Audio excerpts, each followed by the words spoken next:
వీక్షిస్తున్న తెలుగు ప్రేక్షకులందరికీ నమస్కారం. ఈ యొక్క వీడియోలో సీనియర్ సిటిజన్లకు ఏకంగా చాలా ఎక్కువ అధిక వడ్డీలు అయితే ఇస్తున్న కొన్ని ముఖ్యమైన అప్డేట్స్ అయితే రావడం జరిగింది. మరి మిస్ కాకుండా చివరిదాకా చూసినట్లయితే మొత్తం ఇన్ఫర్మేషన్ మీకు అర్థమవుతుంది. మరి ఏ బ్యాంకుల్లో అధిక వడ్డీ ఇస్తున్నారు, సీనియర్ సిటిజన్లకి మంచి విషయం అన్నమాట. వివరాలు అనేది స్కిప్ చేయకుండా చివరిదాకా చూసి లైక్ చేయడం మాత్రం మర్చిపోకండి.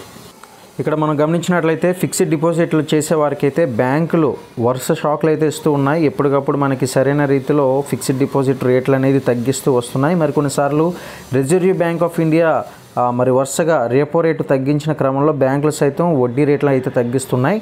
చాలామంది బ్యాంకుల్లో డిపాజిట్ చేసేందుకు వెనుకడుగు అయితే వేస్తున్నారు. అయితే ఇప్పటికీ కూడా కొన్ని బ్యాంకులు ఏవైతే ఉన్నాయో ఇక బ్యాంకులు అధిక వడ్డీ రేట్లు అయితే కల్పిస్తూ ఉన్నాయి. అందులో ఒక బ్యాంక్ మాత్రం 3 కోట్ల రూపాయల లోపు ఉండే రిటైర్మెంట్ డిపాజిట్లపై సీనియర్ సిటిజన్లకు ఏకంగా మనం ఇక్కడ చూసినట్లయితే ఏకంగా 9.10% మేర వడ్డీ అనేది ఆఫర్ చేస్తుంది. మరి అందులో చూసుకున్నట్లయితే 5 లక్షల రూపాయలు జమ చేసినట్లయితే ఎంత వస్తుంది అనేది అయితే ఇప్పుడు మనం తెలుసుకుందాం. ప్రస్తుతం చూసినట్లయితే 60 సంవత్సరాల వయసు దాటిన వారికి అంటే సీనియర్ సిటిజన్లకు సూర్యోదయ స్మాల్ ఫైనాన్స్ బ్యాంక్ అనేది మంచి వడ్డీ రేట్ అయితే ఆఫర్ చేస్తుంది. ప్రస్తుతం 5 సంవత్సరాల టెన్యూర్ డిపాజిట్లపై గరిష్ట వడ్డీ రేట్ అనేది మనం చూసినట్లయితే 9.10 అంటే 9.10% వరకు కూడా వస్తుంది. మంచి వడ్డీ రేట్ అయితే ఆఫర్ చేస్తుంది. ఇక ఆ తర్వాత చూసినట్లయితే యూనిటీ స్మాల్ ఫైనాన్స్ బ్యాంక్ వచ్చేసి 8.65% వడ్డీ అనేది ఆఫర్ చేస్తుండగా north east small finance bank వచ్చేసి 8.50% వడ్డీ అనేది ఆఫర్ చేస్తుంది. ఇది కూడా బాగానే ఆఫర్ చేస్తుంది.